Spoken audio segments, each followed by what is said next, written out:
Le 13 mars dernier, j'eus la merveilleuse idée de partir quelques jours au Danemark rejoindre une copine.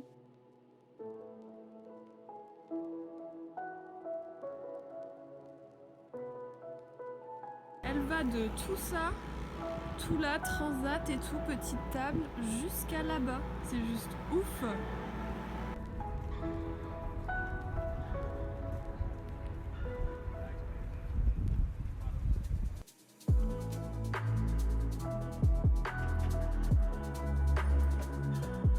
C'était vraiment super, sauf un petit détail, quelques jours plus tard, le président de la République a décidé d'annoncer un confinement total en France. Dès demain, midi, et pour 15 jours au moins, nos déplacements seront très fortement réduits. Cela signifie que les regroupements extérieurs, les réunions familiales ou amicales ne seront plus permises. Et puis il l'a rallongé. L'épidémie n'est pas encore maîtrisée. C'est pour cela que le confinement le plus strict doit encore se poursuivre jusqu'au lundi 11 mai. Au final, ça fait maintenant 2 mois que je vis de nouveau chez mes parents, dans cette chambre plus précisément que je n'ai presque pas quittée.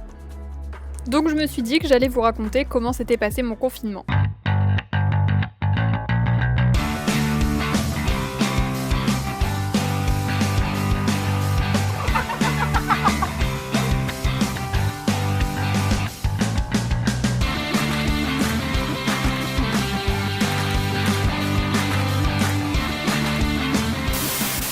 Salut les gens, j'espère que vous allez bien. Je suis trop contente de vous retrouver dans cette nouvelle vidéo, j'espère que tout va bien chez vous. Je me suis dit que ça faisait longtemps qu'on n'avait pas un petit peu discuté ensemble de comment ça va. Pendant ce confinement, j'ai moins pu faire de vidéos face cam parce que je ne suis pas chez moi dans mon appartement, je suis chez mes parents et donc du coup c'est plus compliqué de trouver un créneau pour filmer, surtout que tout le monde était H24 à la maison et tout, enfin voilà, trop galère. Du coup aujourd'hui j'avais envie de parler, de revenir juste un petit peu sur cette histoire de confinement, de déconfinement. Donc moi pour vous resituer, j'ai passé le confinement du coup chez ma mère en Bretagne et normalement j'habite à Paris, j'ai un appartement étudiant là-bas, mais il fait 16 mètres carrés, je vis seule et je me disais que vraiment vivre le confinement là-bas, sachant qu'à l'époque on savait pas combien de temps ça allait durer, ça allait être beaucoup trop compliqué. Le confinement, on va dire que je l'ai pas si mal vécu parce que j'ai un caractère plutôt calme, plutôt créatif, assez dans ma bulle et c'est vrai que je suis plutôt quelqu'un qui aime bien rester chez soi. Évidemment pas à cette échelle-là, donc vraiment, enfin ça m'a manqué comme tout le monde de sortir dehors, mais je dirais que par rapport à d'autres caractères qui ont plus besoin d'être tout le temps dehors, de voir tout le temps du monde, je dirais que ça a été moins compliqué pour moi. Ce qui a été compliqué, c'était de revivre H24 avec ma famille, chose que je n'avais pas fait depuis 3 ans quasiment, parce que j'ai un appartement étudiant depuis 3 ans, j'habite seule depuis 3 ans. Ça m'a fait bizarre d'à nouveau habiter avec des gens, avec ma famille, avec mon frère. Je dirais que c'était la chose qui me changeait le plus par rapport à d'habitude. Travailler de chez moi, ça m'a pas trop dérangé et j'ai surtout pris ça pour un test parce que pour ceux qui ne savent pas, j'ai une micro-entreprise et c'est dans mes projets futurs que de travailler à mon compte en tant que freelance avec mon entreprise et donc ça signifie travailler beaucoup de chez soi, travailler seul. Du coup je me suis dit que ce test de 2 mois chez moi à travailler seul, ça me servirait d'une bonne expérience pour savoir si c'était vraiment fait pour moi ou pas. C'est une organisation qui est différente que de travailler en entreprise et sur ce point là je suis totalement rassurée parce que ça m'a pas du tout dérangé de travailler de chez moi.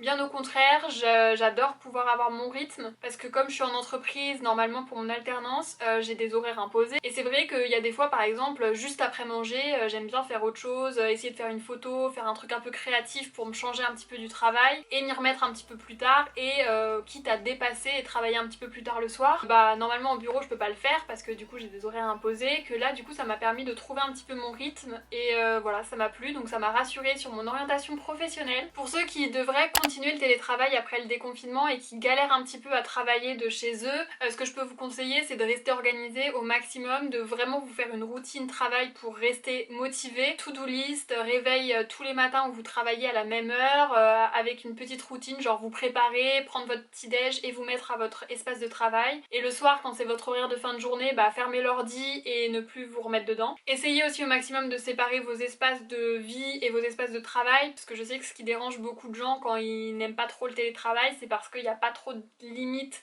entre l'espace pro et l'espace perso. Donc essayez idée de vous mettre sur une table différente, dans un autre coin de votre chambre, voilà, un ajustement de votre espace de vie pour qu'il y ait bien 2 espaces séparés. Pour l'anxiété, la gestion du stress pendant le confinement, moi c'était compliqué au début.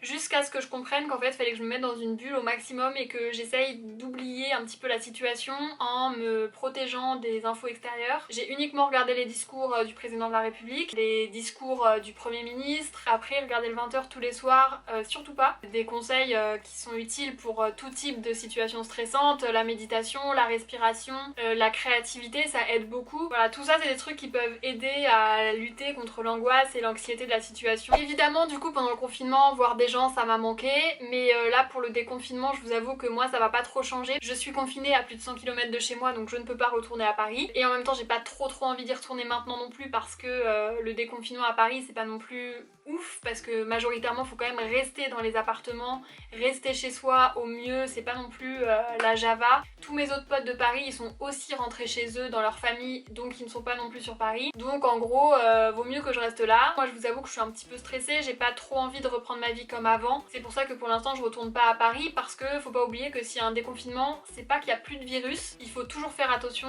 et il y a une seconde vague qui nous pend au nez. Voilà, gestes barrières, distance de sécurité, tout ça c'est des choses qu'il faut pas lâcher du tout, au contraire. Donc vraiment s'il y avait un message à retenir de cette vidéo, le déconfinement c'est pas la fin de la crise, donc vraiment faites attention à vous. Et sinon je voulais vous parler aussi d'un truc qui n'a rien à voir vraiment directement avec le coronavirus et avec le confinement, le déconfinement. On approche bientôt du mois de juin.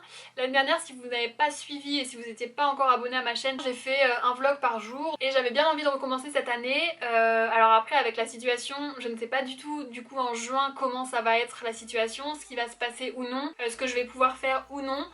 Donc je sais pas trop s'il va y avoir un contenu où je vais beaucoup pouvoir bouger, etc. Parce que l'année dernière on était quand même partis dans plusieurs endroits. Mais je pense que même si on est confiné et qu'il n'y a pas grand chose à faire entre guillemets, j'essaierai quand même de refaire un vlog par jour en juin parce que j'adore. Dites-moi en commentaire si vous avez des idées de vlogs, de vidéos, de contenu que vous aimeriez voir sur ma chaîne. Voilà, je crois que j'ai fait le tour des sujets que je voulais aborder. Dites-moi dans les commentaires comment vous avez vécu le confinement, comment vous vivez le déconfinement, des conseils, tout type de choses et du coup des idées de contenu si jamais vous en avez pour les vlogs de juin ou pour les prochaines vidéos. Sur ce, prenez soin de vous, faites vraiment attention, encore une fois je le répète, sortez avec des masques, faites attention, n'approchez pas les personnes de votre entourage qui sont à risque parce qu'il y a toujours un risque. Voilà, protégez-vous au maximum vraiment, prenez soin de vous et de vos proches et puis on se retrouve dimanche prochain pour une prochaine vidéo qui sera un petit peu plus sur un autre sujet. Voilà. La bise!